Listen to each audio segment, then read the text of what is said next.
Hello friends, welcome to વિશારદ. જૂન 2024માં લેવાયેલ UGC નેટની પરીક્ષાના general paper અંતર્ગત પૂછાયેલા એક પ્રશ્નની આજે આપણે ચર્ચા કરીશું. આવો પ્રશ્ન જોઈએ. निम्नलिखित में कौन सी डिजिटल पहल अग्रणी एकेडमिक संस्थानों एवं R&D संगठनों में कार्यरत वैज्ञानिकों, शोधकर्ताओं और अन्य फैकल्टी सदस्यों के प्रोफाइल संबंधी डेटाबेस को उपलब्ध कराती है.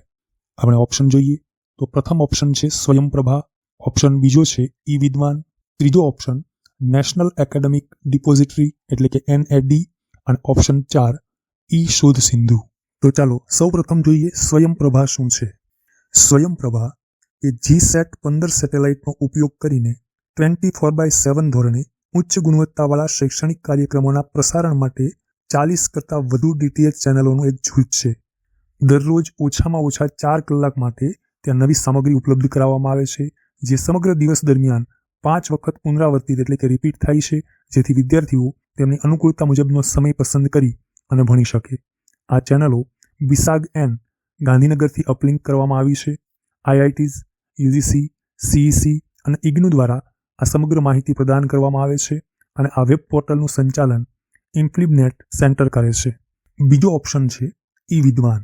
આવો એના વિશે જોઈએ તો ઈ વિદ્વાન એ ભારતમાં શિક્ષણ અને સંશોધન સાથે સંકળાયેલ અગ્રણી શૈક્ષણિક સંસ્થાઓ અને અન્ય R&D સંસ્થામાં કામ કરતા વૈજ્ઞાનિકો, સંશોધકો અને અન્ય ફેકલ્ટી સભ્યોની પ્રોફાઇલનો મુખ્ય સંગ્રહ છે.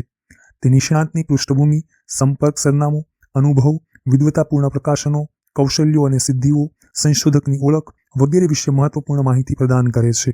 માહિતી અને પુસ્તકાલય નેટવર્ક સેન્ટર એટલે કે ઇન્ફ્લિબનેટ ICT દ્વારા શિક્ષણ પરના રાષ્ટ્રીય મિશનની નાણાકીય સહાય સાથે આ ડેટાબેઝને જાળવે છે અને વિકસિત કરે છે. ત્રીજો ઓપ્શન આપવામાં આવ્યો છે નેશનલ એકેડેમિક ડિપોઝિટરી એટલે કે NAD. આવો એના વિશે જાણીએ.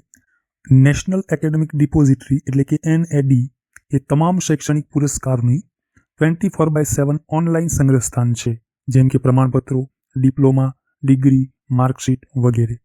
NAD શૈક્ષણિક પુરસ્કારની સરળ એક્સેસ અને પુનઃપ્રાપ્તિની ખાતરી સાથે તેની અધિકૃતતા અને સુરક્ષિત સંગ્રહની બાંહેધરી પણ આપે છે. ડિજીલોકર એ ડિજિટલ ઇન્ડિયા પ્રોગ્રામ હેઠળ ઇલેક્ટ્રોનિક્સ અને IT મંત્રાલયની મુખ્ય પહેલ છે. ત્યારબાદ ચોથો ઓપ્શન આપવામાં આવ્યો છે ઈ શોધ સિંધુ. તો આવો એના વિશે માહિતી મેળવીએ. UGC Infonet digital library consortium, NLIST consortium અને ઇન્ડેસ્ટ AICTE કન્સોર્ટિયમ, આ 3 કન્સોર્ટિયમને મર્જ કરીને ઈ શોધ સિંધુની રચના કરવામાં આવી. ઈ શોધ સિંધુ 10,000થી પણ વધુ મુખ્ય અને પિયર સમીક્ષા કરાયેલા સામયિકો અને સંખ્યાબંધ ગ્રંથસૂચિ, અવતરણ તથા હકીકતલક્ષી ડેટાબેઝનું એક્સેસ પ્રદાન કરે છે. તો આ રીતે મિત્રો આપણી પરીક્ષામાં પ્રશ્ન અંતર્ગત અપાયેલા ચારેય વિકલ્પ આગામી પરીક્ષામાં પણ ખૂબ ઉપયોગી સાબિત થવાના છે. માટે આપણે ચારેય વિશે માહિતી લીધા બાદ આવો ફરીથી પ્રશ્ન ઉપર આવીએ તો આપણને પ્રશ્ન એવો પૂછવામાં આવ્યો છે કે નીચેનામાંથી કયો એક વિકલ્પ એવો છે અથવા ડિજિટલ પહેલ છે જે એકેડેમિક સંસ્થાઓ અને એમાં કાર્યરત વૈજ્ઞાનિકો, શોધકર્તાઓનો પ્રોફાઇલ છે આપણને પૂરો પાડે છે.